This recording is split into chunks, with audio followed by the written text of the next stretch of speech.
speaking about automation, right, and using AI, where they can take decisions by themselves, right? Where does this leave humans? People who slowly start to enhance, leverage AI, it's not replacing their jobs. It's actually letting them move on to do more valuable things. Agentic AI comes down to turning that result into an actionable recommendation.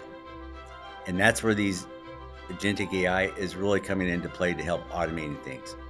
Now you can actually start automating things that would typically take a human.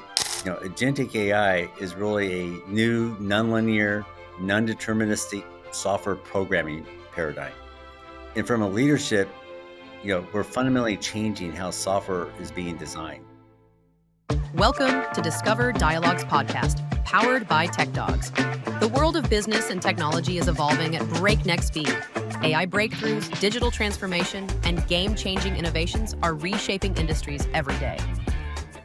On this show, we dive into the trends, ideas, and strategies driving the future. We're sitting down with industry leaders, innovators, and disruptors to bring you fresh insights, bold perspectives, and real conversations that matter. So plug in, tune in, and let's discover what's next. Today on the show, we're joined by Bob Friday, Chief AI Officer and CTO for Enterprise at Juniper Networks. From building one of the first wireless internet networks at Metricom to co-founding Mist Systems and shaping Juniper's vision for self-driving networks, Bob's career has been all about turning complex infrastructure into intelligent ecosystems. With over 15 patents and decades spent redefining how the world connects, he's now leading the charge on agentic AI. Let's dive in. Welcome to another episode of Techdogs Discover Dialogues. Bob, it's a pleasure to have you on the show today. Great being here. So let's start with your journey, Bob. Why don't you walk our audience through how was your professional journey till now, and how has it shaped you? Yeah. So, what I always tell people, if you had bet $1 40 years ago when I was a wireless networking engineer that I would end my career as a chief AI officer, you guys would all be millionaires by now. Yeah. But I always send a Christmas card to the FCC because my journey started when the FCC came out with this unlicensed spectrum in the 80s. And, my first company, for those who remember, was Metricom Ricochet. That was basically, we had visions of building a wireless internet, when the browsers were just starting to come out. So I went from Metricom Ricochet, started a company called Airspace. That was kind of focused on wireless controllers and helping enterprises manage all the wireless devices in their networks and everything. From there, I sold that to Cisco, and then I was at Cisco kind of as their chief technology officer. And that is where I truly kind of ran into this paradigm shift, right? That was the beginnings of Mist. That was kind of like moving from managing network elements to having to manage client to cloud experiences. And so I went from Cisco, went to start a company called Mist.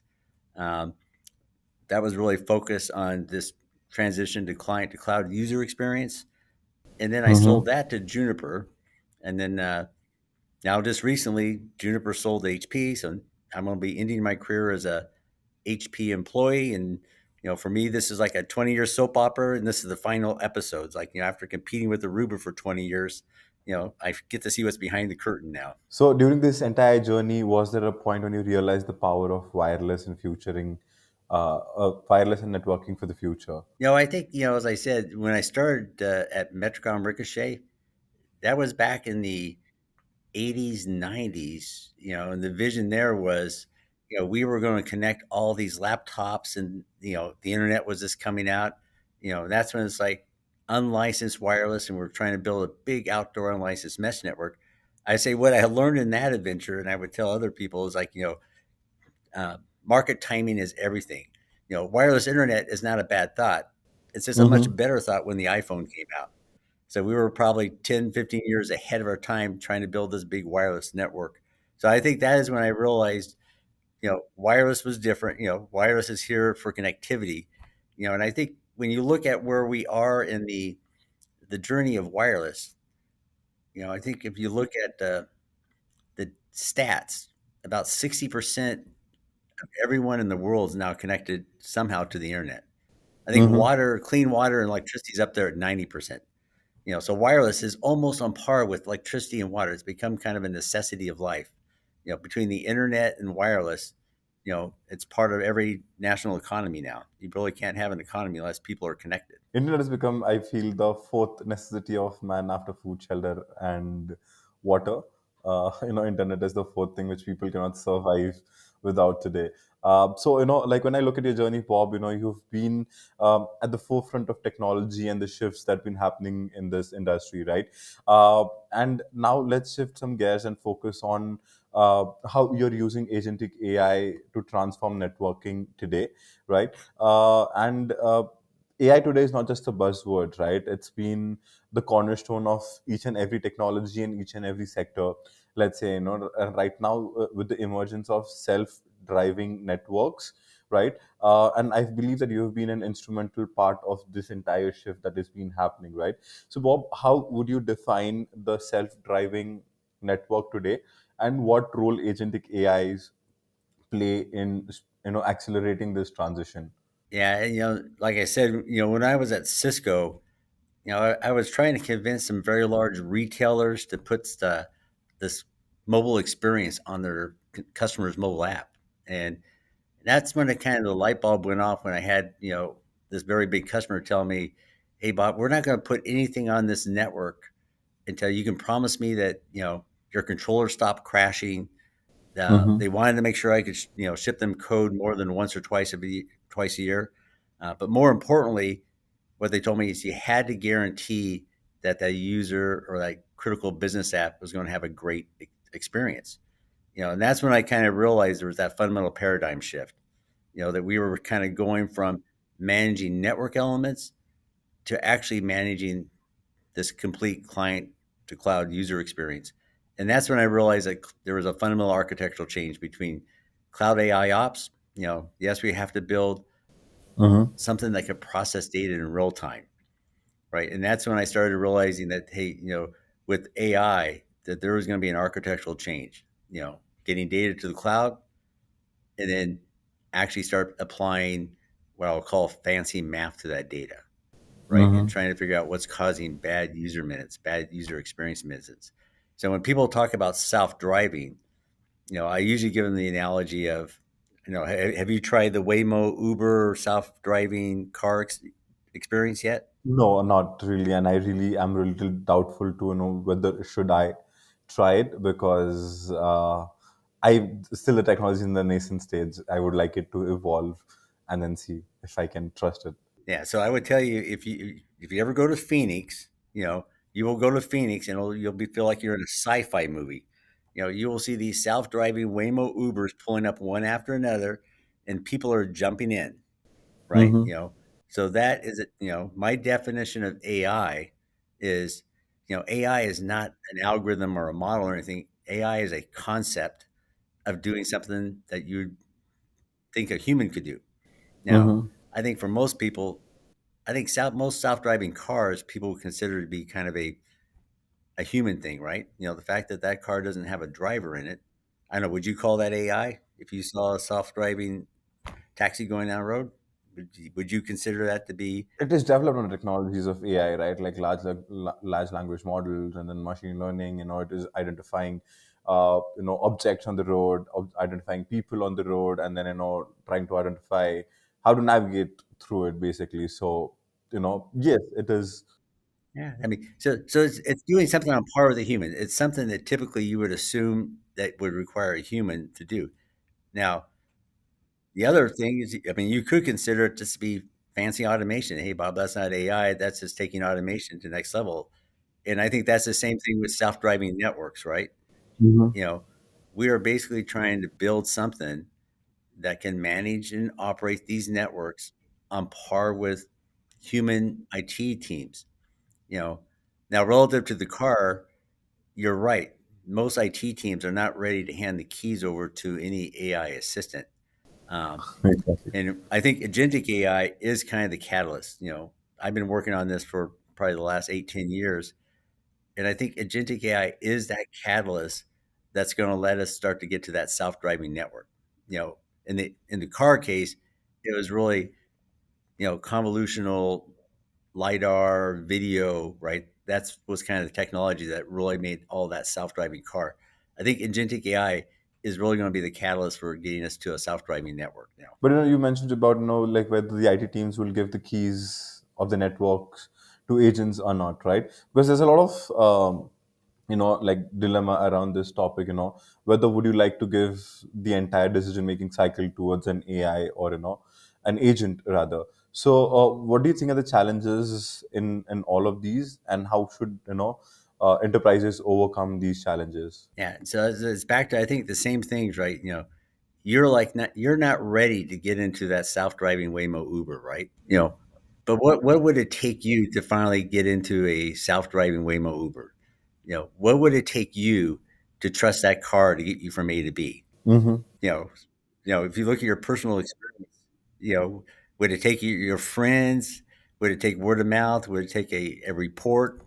What would it take to convince you that that self-driving car is as safe as a human driver? Until and unless I don't experience it myself and do it thrice, four times, or five times, and then when I feel okay, confident enough, and that's when I can go ahead and do that. Yeah, so I think we're in the same point with self-driving networks.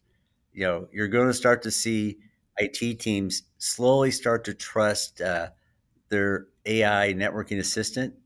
Mm-hmm. Once it basically says, if the AI assistant says, "Hey, you have a bad cable," are they going to trust that AI assistant to actually issue the support ticket for that and say, "Don't bother me with that"?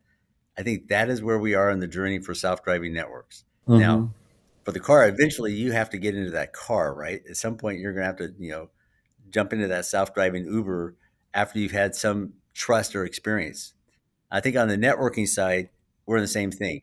You're going to trust, you know, you're going to want that AI assistant to basically give you the evidence. You think you have a bad cable, please show me, but eventually over time, it will earn your trust. Now, Mm-hmm. the other thing I tell people around, AI assistants and things, it's like I'm not sure if you have, I don't know if you have a family or kids yet, but you know, if you look what if you have kids or new employees, how often do you see your kids or a new employee do something? You go, what the heck are you thinking? Right?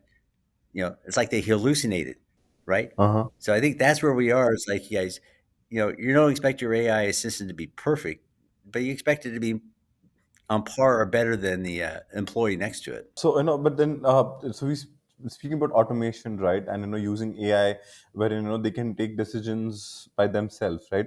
Where does this leave humans? And what is your suggestion, or what are your thoughts on will AI will completely, or agents completely replace humans, enhance them, or how is this entire technology or this trend is going to pan out in the future? I had a customer, a higher ed customer, and the IT director, once he started using these AI assistants and tools, to help manage the network, they're still humans, but what he told me was things became less reactive. Mm-hmm. And typically for most network and IT teams, they walk in the morning and every day is a surprise. There's always a list of issues. It's a very reactive experience.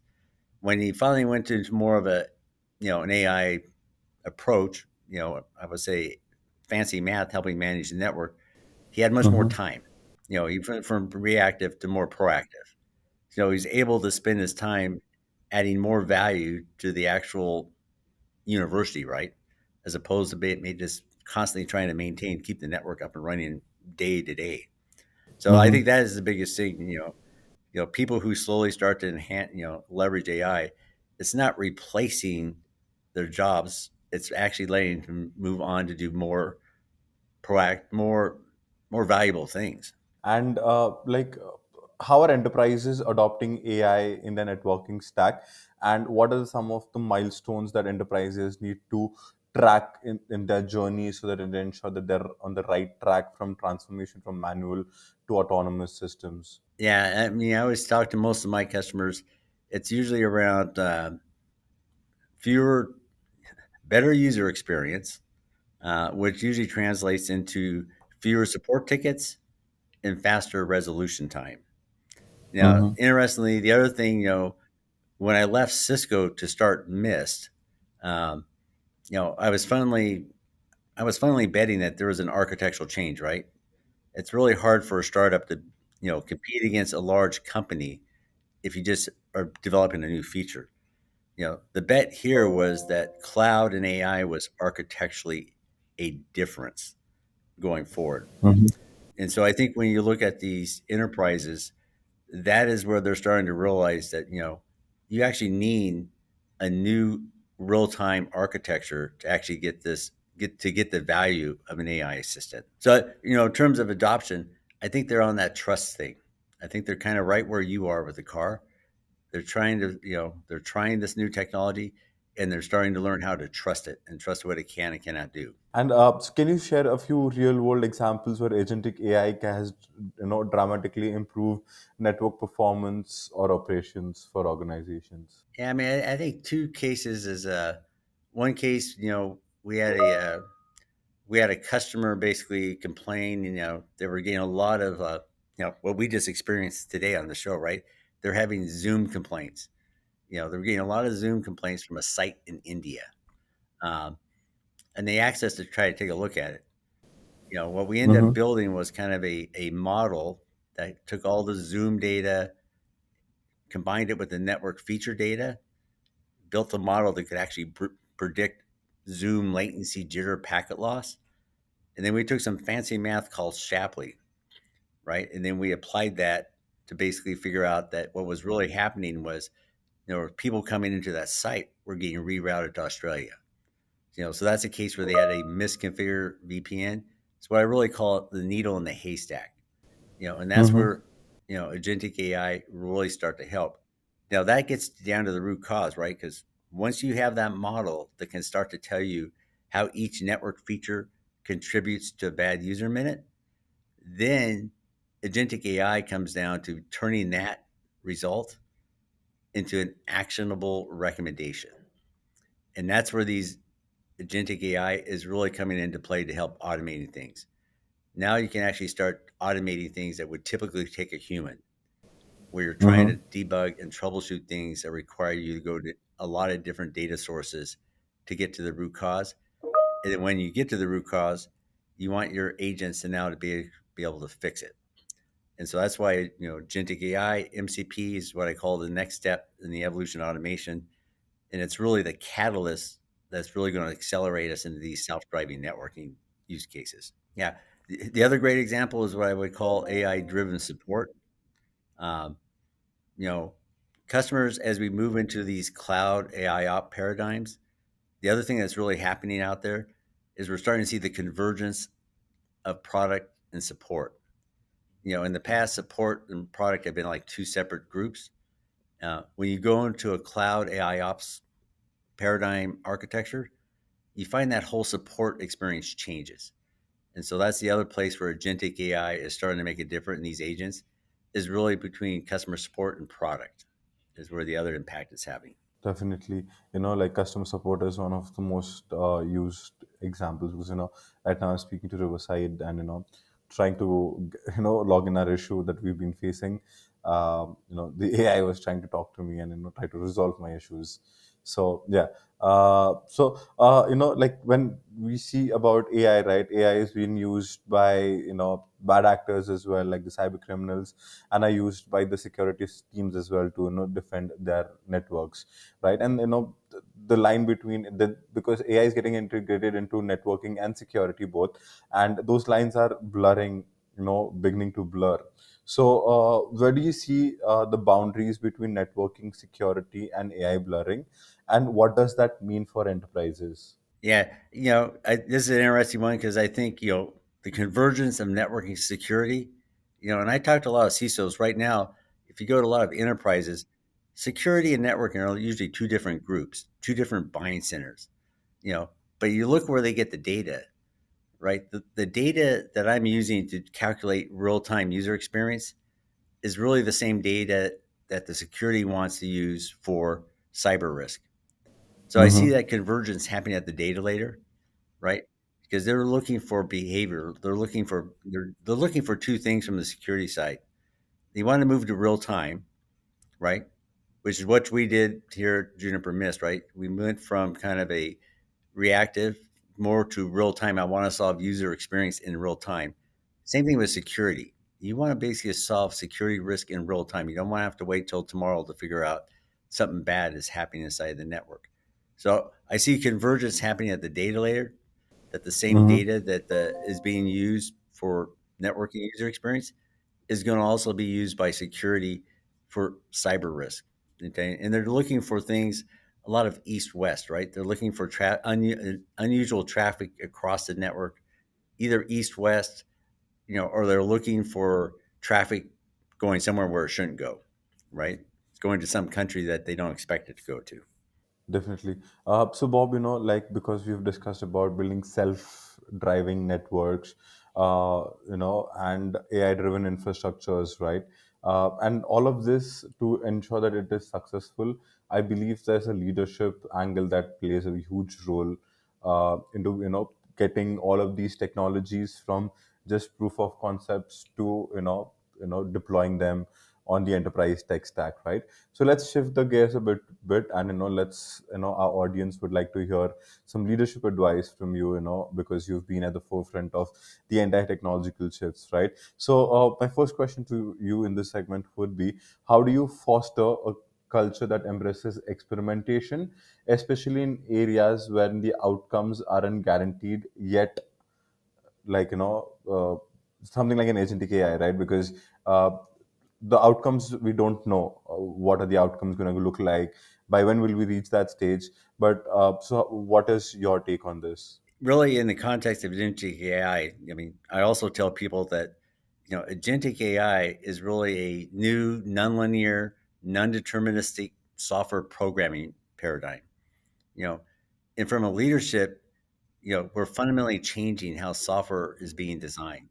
You know, historically, when you came out of computer science, Hmm. you had a very deterministic algorithm. Most software designers, you give me a requirement, I'll design you a function or some software that does that. You put in X, you always get out Y. You're not going to get that with agentic AI, right? These large language models are not deterministic per se. You know, in the programming paradigm, we design these graph of agents. We're really designing a graph of agents that may not have a nonlinear flow, right? Depending on how they're going to solve a problem, it doesn't go from A, B, C, D anymore. It may bounce around the graph trying to get that problem. So my advice to leadership is you have to look at the next generation of software programmers. It's not quite clear to me, can I take someone who's writing software for the last 20 years and turn them into an agentic AI programmer? Or is it really going to be the next generation of kids coming out of school that learn how to master this programming paradigm? So I would say leadership wise, you have to adapt your organization and figure out who's capable of doing this type of programming. And even on the QA piece of the problem, right? The question is, how do we QA, an agentic AI solution? When you modify it, you now need domain experts, right? It's not as simple as running that software back through the QA lab to see if it's right. You actually have to make sure you have domain experts who can actually tell you if you're making things better. And what's one leadership advice do you think you would have wished you would have got at the early stage of your career, and what would you like to pass on to the other audiences that we have? I would say, from my Metricom adventure, uh, what I learned, especially in startups, you need to have high IQ executive teams. Uh, you know, Usually in a startup, if you're in a big company, you make it Mm-hmm. if you make a 30-40 million dollar mistake in a big company, you'll survive that. Um, Startups usually cannot survive a 20-30 million dollar mistake. So my one advice, if you're doing a startup, the executive team, it's a couple of critical decisions. You need to have high IQ executive teams making good decisions. Definitely. So, Bob, till now we've covered a lot of deep and insightful topics, right? But before we let you go today, we would like to have a fun and engaging segment with you. That's a rapid fire segment, wherein I'll ask you quick, like questions, which you can give quick and rapid answers to it without thinking a lot. Let me know whenever you're ready. Okay. What's a daily ritual that you cannot function without? My morning hot tub. And are you an early bird or a night owl? I'm an early bird. I start. I have 6 a.m. workout, so I'm up early and up and moving. One app that you open in the morning once you wake up. LinkedIn and Outlook. One invention you wish you would have invented. The Vulcan mind meld. Are you a beaches person or a mountain person? A mountain person. Well, I surf and I climb mountains. So I say I like beaches. I like mountains. They're both. They're all good. So if Miss Systems had a mascot, what would it be? A good Cabernet. Coffee, tea, or code? What would you like the most? Wine. And one AI myth that needs busting. That AI is a model. That's a wrap for today's episode of Discover Dialogues, Bob. It was a pleasure to speak to you. And before we part today, any parting words do you have for our audiences? Yeah, I mean, for me personally, I would say, I am excited with the Agentic AI. I do believe it's the catalyst of self-driving. I've been working on this for a couple of years. Uh, Uh-huh. my other word of advice after making wine, organic chemistry is harder than making networking. Works. Thanks so much for joining us today, Bob. It was a pleasure speaking to you. Same here. Thanks for tuning in. If you enjoyed this episode, subscribe on YouTube, Instagram, or your favorite podcast app. Catch past episodes and more at techdogs.com. See you next time.